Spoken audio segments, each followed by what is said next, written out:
about this movie is very conflicting, including my feelings on it. Hello my friends, my name is AJ and welcome back to my book nook. Today we are going to be taking a look at the 2018 film adaptation of A Wrinkle in Time in this new episode of Pages to Stages.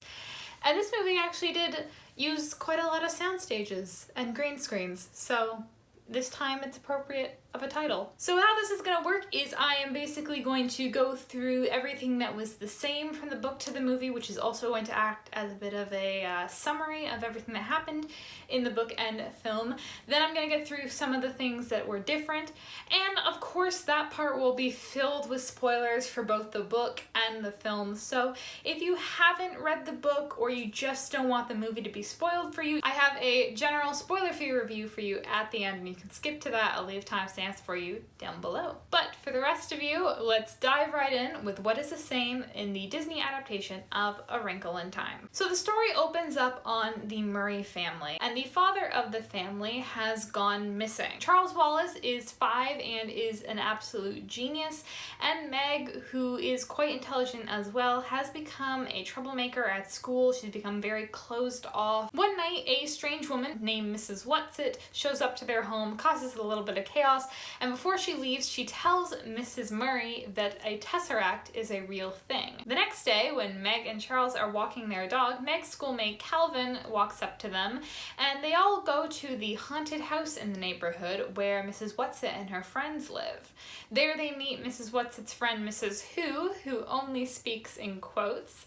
And then after getting to know her a bit, they head back home for dinner where Calvin joins them. After dinner, they are approached by the third member of Mrs. Whatsit's trio, named Mrs. Witch, alongside the original Mrs. Whatsit and Mrs. Who. The kids are told that they are going to go find Meg and Charles's missing father, and the three women tell the children that there is a way to travel through space and time by wrinkling it, also called tessering. They tesser their way to a planet called Uriel to explain more to the kids, and while they're there, Mrs. Whatsit transforms into a magical flying creature to show them the darkness that has taken over the planet Camazotz and is threatening to take over their planet Earth. They go to visit a seer called the Happy Medium, where they go into his cave and he is able to show them what the darkness has done on Earth and how it's affecting the people in their lives. Since their father is on Camazotz, the source of the darkness, Meg, Charles, Calvin, and the three misses all tesser to Camazotz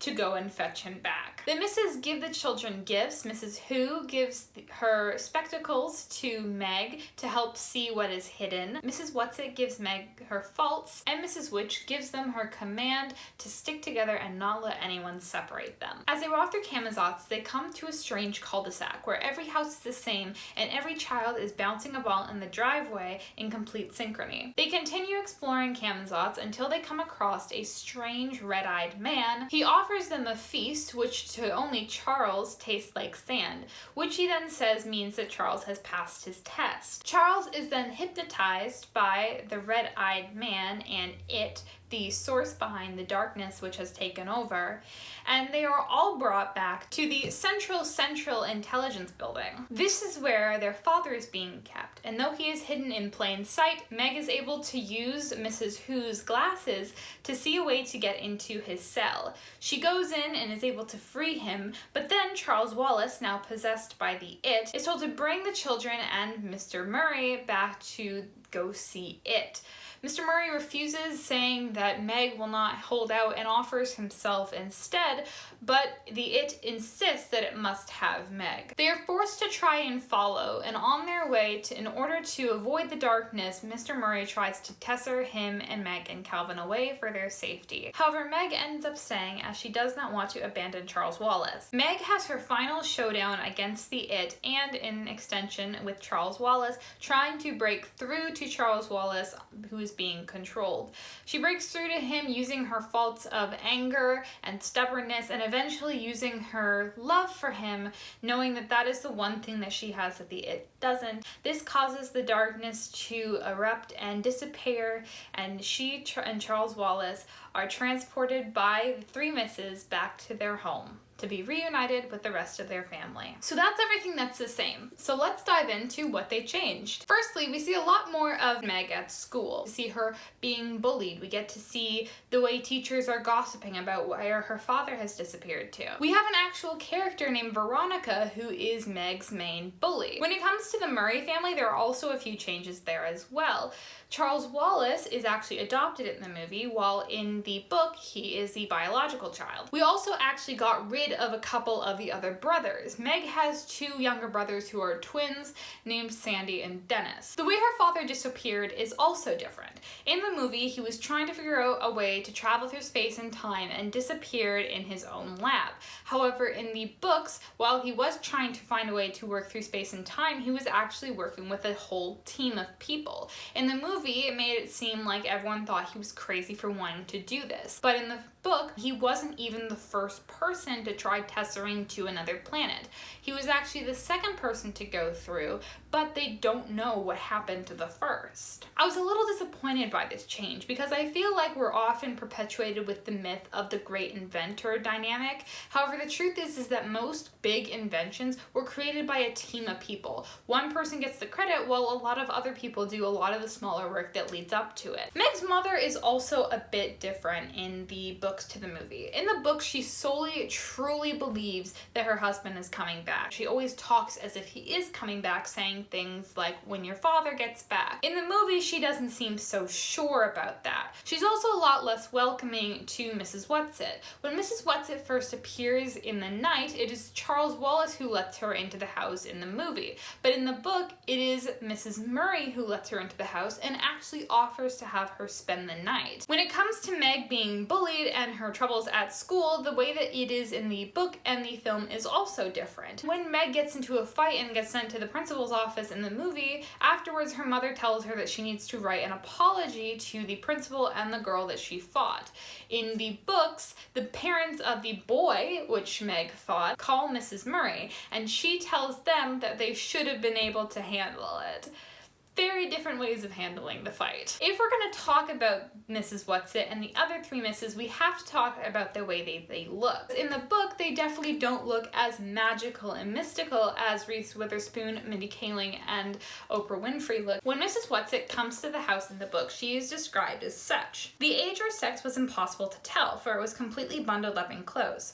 Several scarves of assorted color were tied about the head, and a man's felt hat perched atop. A shocking pink stole was knotted about a rough overcoat, and black rubber boots covered the feet. Under all of the scarves was a sparse quantity of grayish hair that was tied in a small but tidy knot on top of her head. Her eyes were bright, her nose a round, soft blob, her mouth puckered like an autumn apple. Now, I'm definitely not expecting Reese Witherspoon to be wearing sort of aging makeup the entire time. However, I think she would probably be open to doing it for the first time that we see her. And then maybe when she gets to Uriel, she transforms into her incredibly mystical self. When the three kids go to visit the three misses in their house, it's also a bit different. In the movie, the house is in the middle of a street, and as soon as they open the front door, they are greeted to a very different sight than the rundown out exterior. However, in the book, the house is actually in the middle of the woods and is considered to be the haunted house.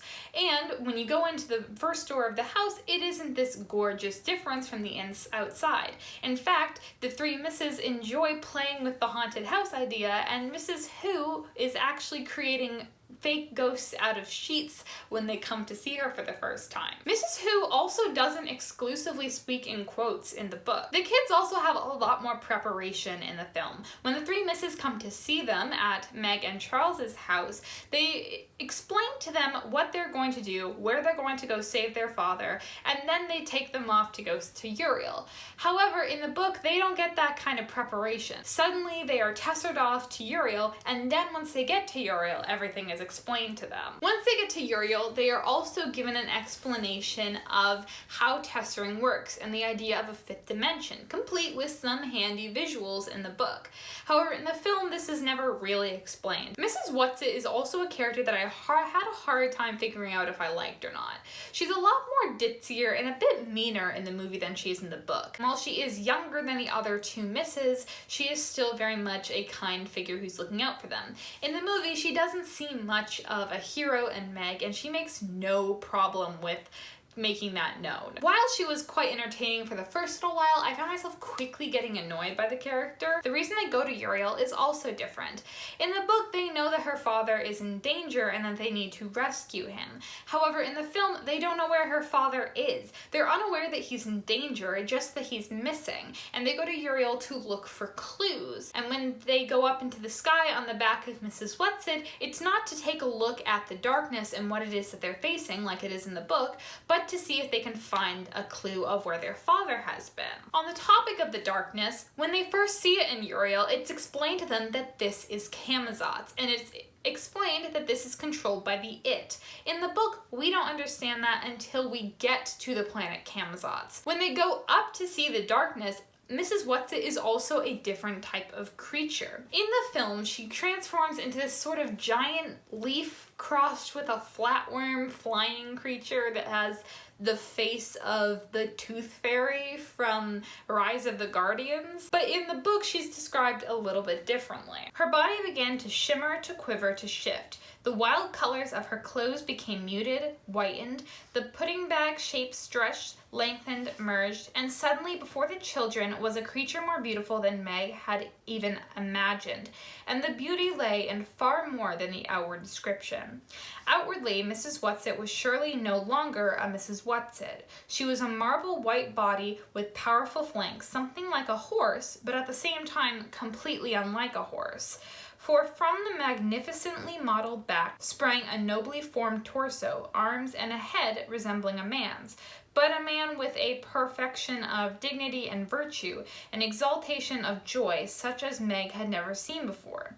No, she thought, it's not like a Greek centaur, not in the least. From the shoulders, slowly, a pair of wings unfolded, wings made of rainbows, of light upon water, of poetry. Can't imagine why they didn't have that happen on screen. What, you don't want to see Reese Witherspoon transform into a centaur with wings made of poetry? When they go see The Happy Medium, it is definitely played up more for comedy in the film. In the original book, The Happy Medium needs them to simply look into a crystal ball. However, in the movie, the Happy Medium requires them to do a bit of a strange yoga balance thing where they all work together in order to see in their minds. In the movie, the Happy Medium is helping them find where Meg and Charles's father is. However, in the book, he's only there to help them see home and make sure that their family is doing okay. While we're with the Happy Medium, we actually see a few things that were cut out, like the planet Ixchel and Aunt Beast. Once they find out that their father is on Camazotz, in the film, the misses tell them that they cannot tester them there, that it's too dangerous and they don't have the power to since it's pure darkness.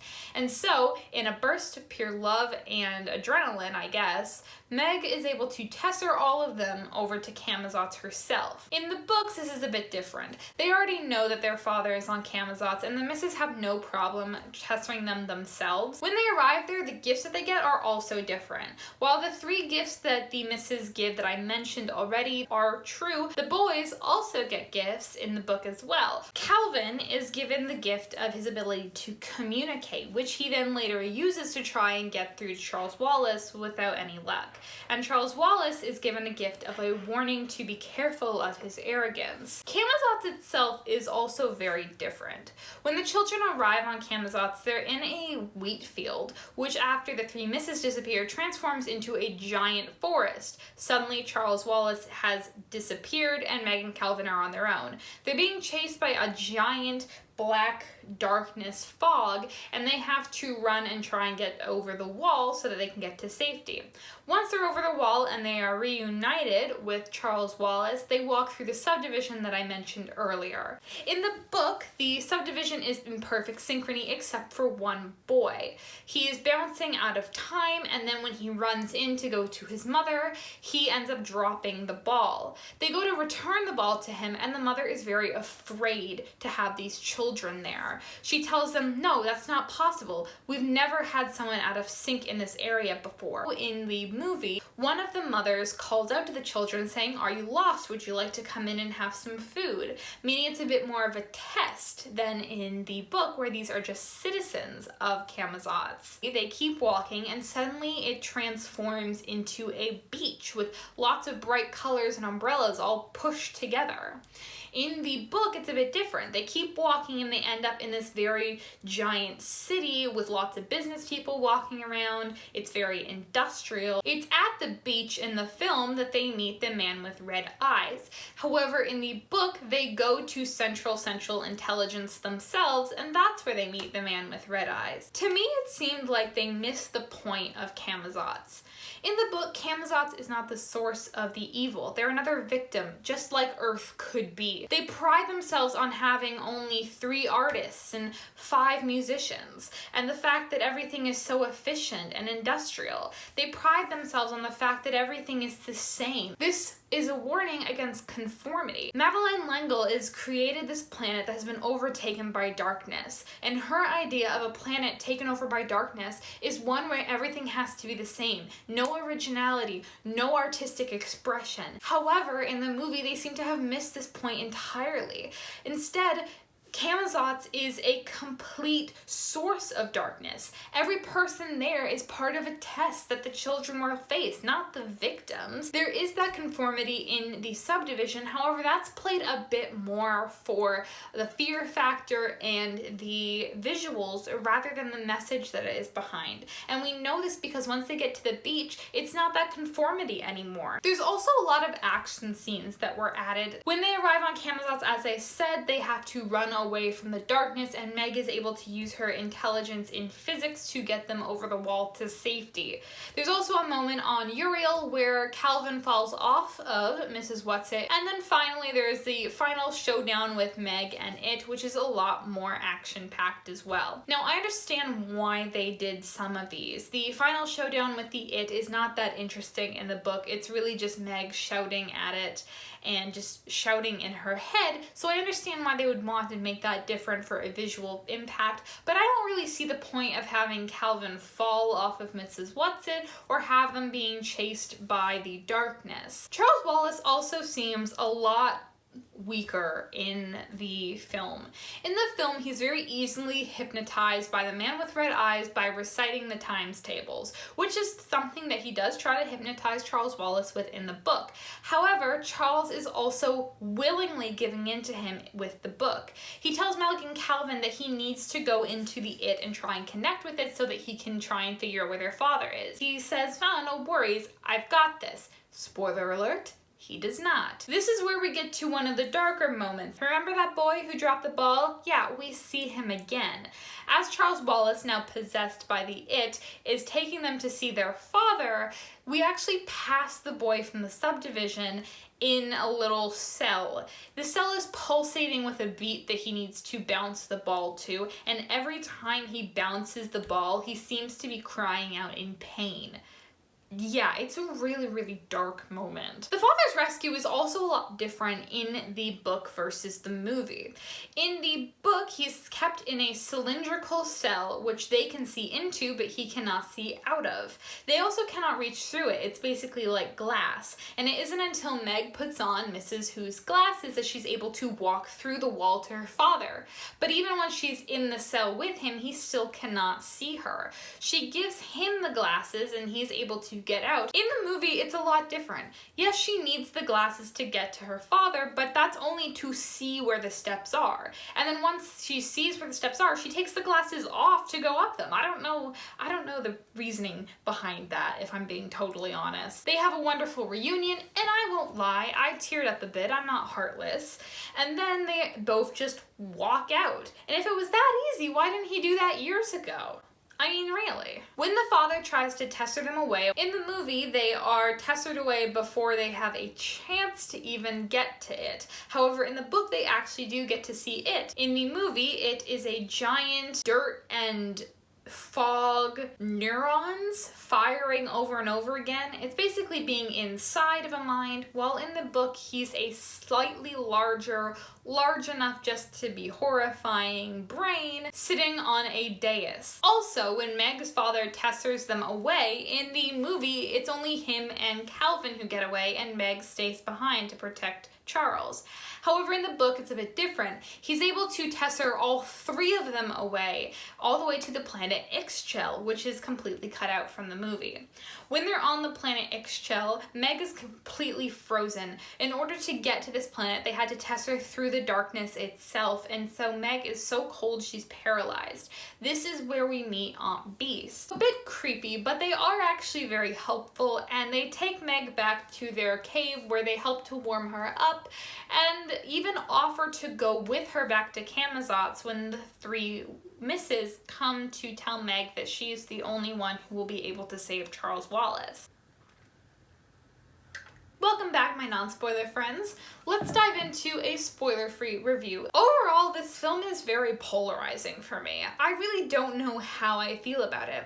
There were some really good lines that I actually wrote down while I was watching the film, and I thought that there was some really great messages as well. However, there were also some lines that had me actually go, "What?" as soon as they were said.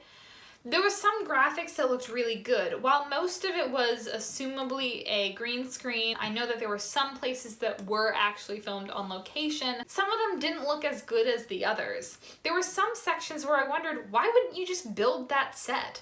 Although I'm always going to be someone who advocates for building sets for fantasy films because I think it is definitely more immersive for both the actors and the audience. I think they missed a potential for a lot of really great themes though. The message about Camazotz in the book is completely erased in the film and it is simply turned into a villain. Occasionally there were also a few plot holes that didn't really make sense.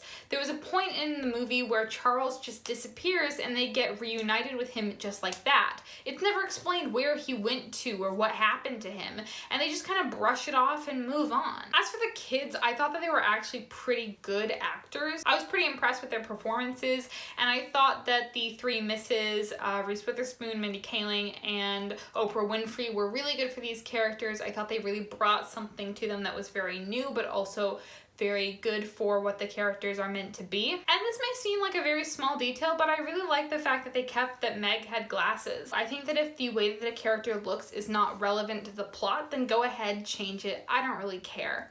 However, I'm really glad that they kept the fact that she had glasses because you don't get to see action movie and adventure movie characters with glasses, and that meant a lot to me that they kept those around. Overall, they changed quite a bit of it, and I understand some of those choices to make it more interesting for kids, but others of them just didn't make sense to me at all. Overall, I would give this film a 3 out of 5. It's for accuracy, and I would give it a 3 out of 5 red-eyed mans for just my general rating of the movie. But yeah, that's it for me today. I hope you enjoyed this video. If you did, feel free to give it a thumbs up. And if you want to see more videos like this, feel free to hit the subscribe button and stick around and let me know, have you watched this movie and did you have the same or different opinions as me? Did you only read the book and this made you want to watch the movie or not watch the movie?